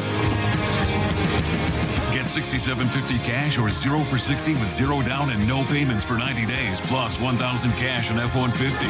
Get to Ford Truck Month. Woodhouse has been a trusted partner in your everyday since 1975. Shop for your next vehicle with a home team at Woodhouse, the official auto dealer of Nebraska Athletics. Kyle Crooks and Will Bolt back on the Nebraska Baseball Show. First episode of the year, getting set for the home opener tomorrow against Omaha. That'll be a 1:30 first pitch, 1 o'clock start to our coverage on Tuesday, and then South Dakota State will be here on Wednesday. Same deal, 1:30 first pitch, 1 o'clock start to our coverage. Ben and Nick will have you on the radio side.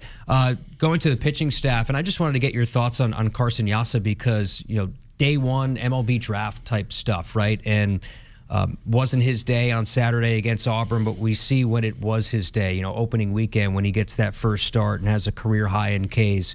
What are you feeling right now with Carson Yasa and what he can give you this year on Saturdays? Yeah, I mean, we've seen, like Blockowitz, right? There's been 2 really good starts in there and then 1 not so good. So he'll learn from that. He'll grow from that. We understand there are going to be some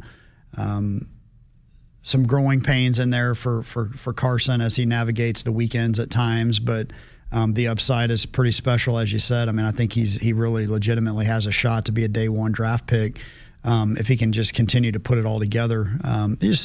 Again, you're facing a really good lineup who really was ready for a response on Saturday after, I'm sure, the conversation they had after the game on Friday was that they let us hang around and didn't put us away when they had a chance to, and, they needed to come out and have a response. And so they did that. And again, we just got to finish our innings, and it lingered too long for him. Much kind of how it was at maybe the back half of his start against Kansas State, where he just couldn't quite get through the sixth. Just that 2-out toughness. I mean, we've got to see him continue to grow in there, where he can limit the number of 20 pitch innings that he has. Can we have more 12 to 15 pitch innings where we can get some weak contact? The swing and miss is great. The strikeouts are sexy. But to navigate as a starting pitcher, it would be great for us to get 6 innings from our starter, so we're not having to, expose the bullpen quite as much. Ty Horn, what do you like from what you've gotten out of him on Fridays for the most part, and how he takes that mantle now being the guy? Yeah, and, again, it wasn't his best start on Friday, but he was competitive. There were some things that happened early in that game as well that, again, it probably shouldn't have turned into a crooked number, and it did. Kind of a similar theme, right? Just finishing an inning off, making pitches to get off the field. There was a bunt in there that wasn't fielded. So they're just little things like that. But I feel like he's been very competitive for the team. Even when there were some things that weren't going his way, I felt like he went back out there and got a 0, I believe, right after that. And, gave us a shot to kind of get back in that thing. Yeah, and just looking back to Friday, and we were talking about some of the guys who, pitched in big spots. And, of course, Manel yesterday, but Unger on Friday night. Yeah. When you look at how roles start to get developed, and me and Ben were talking on the radio, this is the time of year where you can really kind of understand, okay, whose role, how does that situate in late innings? Unger looked really good on Friday. I mean, that was a big 2 1/3 he gave you. It was, and really he was fantastic. He got off the field with a big punch out. Then he had a scoreless inning. I believe it was the 9th inning. We wanted him to finish that game. I think he just kind of ran out of gas there. I think he ended up throwing about 45 pitches. But again, that's kind of where the staff has to keep growing is, if we can get Ty through 6 innings and then you hand it off to, a Katsky or, maybe a Manel or whoever else, to get the ball. If Jay Sean's going to be the guy that finishes for us, it would be great if it didn't need to be 45 pitches and it didn't need to be 2 and change, that maybe it could be just 4 outs and then you get him back for Sunday. So it all kind of just goes back to the start, the starting pitching and just, those guys getting us off to a good start, and we're not chasing runs and, go 5 or 6 innings, just like Ty did the first couple of outings. Yeah, it does put a lot of stress on your bullpen, obviously, when, just didn't get a whole lot of length this weekend from your starters. I see a true freshman in Jay Ciola. Man, the stuff is real, right? And it all comes down to throwing strikes and things like that, but the stuff is legit. Yeah, and he came in on, I guess it was Friday night. Yep. He came in and out in a pressure situation and got 2 quick strikes. I mean, came out throwing strikes out of the bullpen. 0-2, probably left the slider up, too good a pitch, and they're a really good 2-strike hitting team, and wasn't able to put that first hitter away, which is really what you want to see out of the pen. But yeah, it's mid-90s stuff. Again, as we start to kind of find out more about these guys that are having trouble locating the fastball at times, we're going to have to rely on some of the off-speed pitches to maybe get them, at least the hitter, off the fastball a little bit. And, Jace has got a real high ceiling. He's made up of the right stuff inside of him. And he's going to be a big part of it before it's all said and done. No, it's clear. You got guys that come out of the pen. The stuff is real, right? And it's all about locating, and that's from the land of the obvious. The Huskers Radio Network Broadcast Center is sponsored by Akrs, the Midwest premier John Deere dealer, supplying the equipment and service to advance agriculture and much more. Akrs, solutions for every field. We'll have the Nebraska Lottery Trivia to wrap up the show. We'll preview the week ahead. That's next on the show. Deer weekend. Toyota trucks are raring to go. Gearing up for fall, Tundra is all in for hauling. Campers, ATVs, you know Tundra's got the muscle to move it. Going off the beaten path? Tacoma says, let's do this. With handling that tackles tough trails and the backbone to take you where the pavement can't. Both trucks pack sweet tech, posh cabins, and Toyota's legendary reliability. So whether it's a fishing trip at dawn, tailgate at noon, or a remote sunset at, well, sunset, these trucks are built to make every weekend epic. Find yours at Toyota.com. Toyota, let's go places. See your Omaha Metro and Lincoln Toyota dealers, Baxter Toyota of La Vista, Baxter Toyota of Lincoln, Corwin Toyota of Bellevue, or Village Point Toyota of Omaha. And now, introducing the starting lineup of your Nebraska Huskers. Starring Allo Fiber. At number 1, Allo Internet. At number 2, no satellite dish required. DirecTV through Allo. And at number 3, Allo Mobile. Allo Fiber, the official internet, TV, and mobile partner of Husker Nation. Level up your game and go to allofiber.com/Husker Radio. Hit us up on the text line. Text 402-413-2400 with your Husker thoughts. I got to see my brother get married. I would have missed my dad's birthday. Because I wore my seatbelt, I had the privilege of being part of his special day. I got to go home and see my family again. Does it click yet? Brought to you by NDOT Highway Safety Office. I would have never had the chance to see my daughter become a doctor. I was able to go to my brother's graduation. I wouldn't have adopted my first pet. And then it clicked. My seatbelt saved my life. Does it click yet? Brought to you by NDOT Highway Safety Office. The work is dirty and sometimes dangerous. It's the kind that can break your body, and if you let it, your spirit. But while there may be better ways to make a living, you won't convince me there's a better way to live. I'm a Nebraska corn farmer, and there's nothing else I would rather be. Brought to you by the Nebraska Corn Board. Final segment of the Nebraska Baseball Show. Kyle Crooks and Will Bolt as we look at the week ahead. But now it's time for the Nebraska Lottery Trivia. It's the Nebraska Lottery's Cash Blast promotion. Buy a 2x2 ticket and enter the voucher number by March 24th for a chance at $5,000 or $500. Your prize is doubled if your winning voucher is from a 7-day draw ticket. 2x2 top prize odds, 1 in 105,000. All right, here is the trivia question. The first person to text the correct answer to 402-413-2400 will receive $100 in Nebraska Lottery scratch tickets. Nebraska has had 9 no-hitters in program history, including 4 combined no-hitters. Name the opponent in the Huskers' most recent combined no-hitter. So Nebraska's had 9 no-hitters in program history, including 4 combined no-nos. Name the opponent in the Huskers' most recent combined no-hitter. Text 402-413-2400. We do know this. Will Bolt knows the answer to the question, but we will not say it on the air. Coach, my lips are sealed. Yes, absolutely.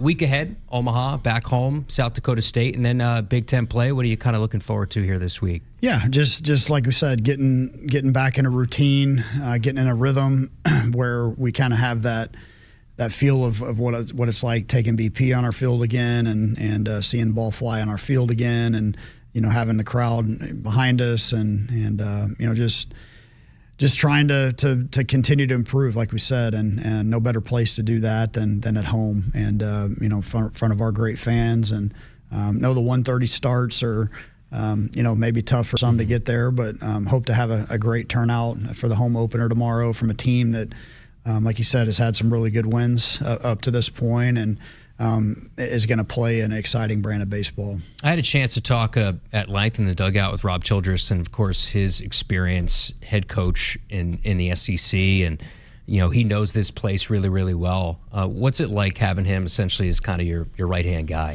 Yeah, we have a special relationship. He basically thought I was a good enough player to play Division I baseball, offered me at Northwestern State, and then again at Nebraska. And, so I've known him since I was 15 or 16 years old. And, he's really was a good mentor to me, even as a pitching coach when I was a player.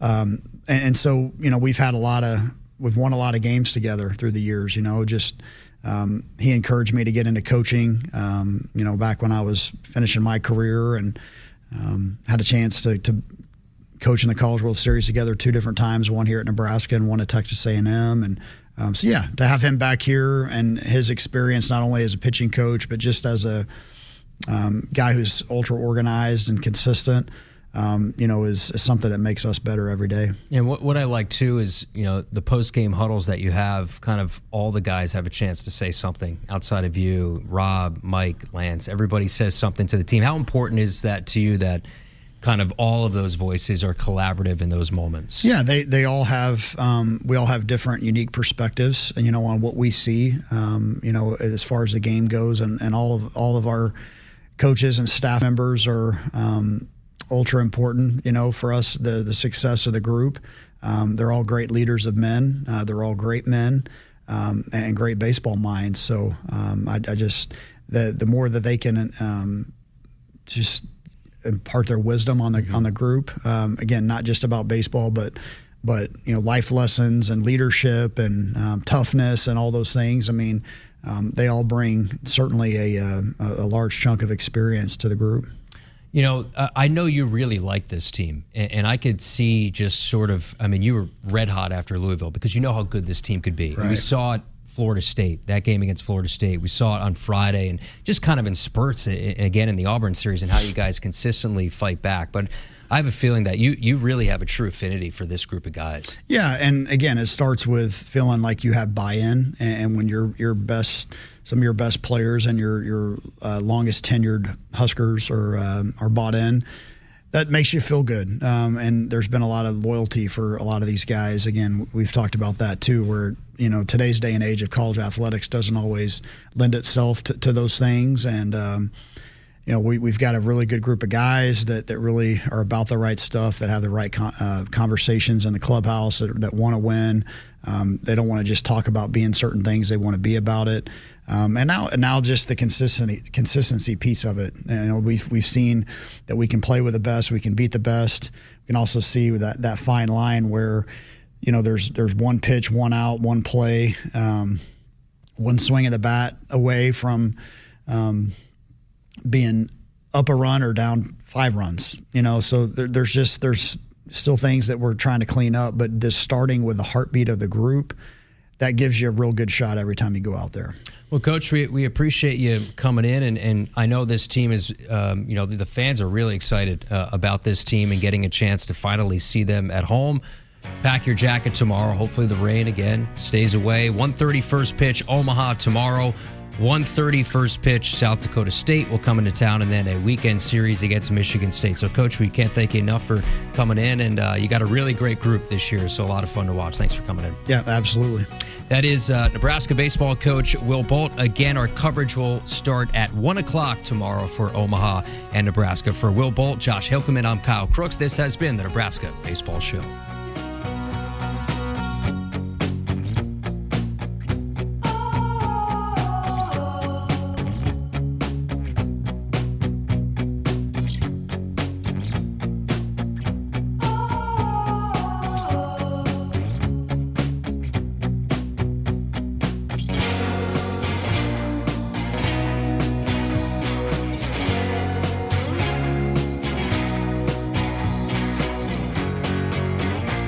Hit us up on the text line. Text 402-413-2400 with your Husker thoughts. Nebraskans are choosing chiropractic for better health. Why chiropractic? Because it's safe, drug-free, and a cost-effective treatment option for back and joint pain. Plus, all generations can benefit from natural chiropractic care. Choose chiropractic first for pain relief or to improve your mobility, athletic performance, or overall wellness. Make chiropractic your first choice for better health and find a chiropractic physician near you at nebraskachiropractic.org. Get your life back with chiropractic. I would have never had the chance to see my daughter become a doctor. Because my mom wore her seatbelt that day, I get to hug her when I go home. And then it clicked. Because I wore my seatbelt, I learned that one moment in time can change a person's life forever. Brought to you by NDOT Highway Safety Office. The day we were hit was the second to last day of our high school careers. We were about to graduate as best friends together. And then it clicked. Because we wore our seatbelt that day, we still get to experience life together. Brought to you by NDOT Highway Safety Office. Life is busy. Wouldn't it be great if someone could help you manage your insurance? Well, I do have a lot to keep on top of. Between the house, my life insurance, the car. Like you said, life is busy. A local trusted choice independent insurance agent can help you with your research, coverage selection, pricing, and claims at no extra cost to you. Which means I'll have more time to spend on other things. Trusted choice independent insurance agents. We'll help do your insurance. You just do you.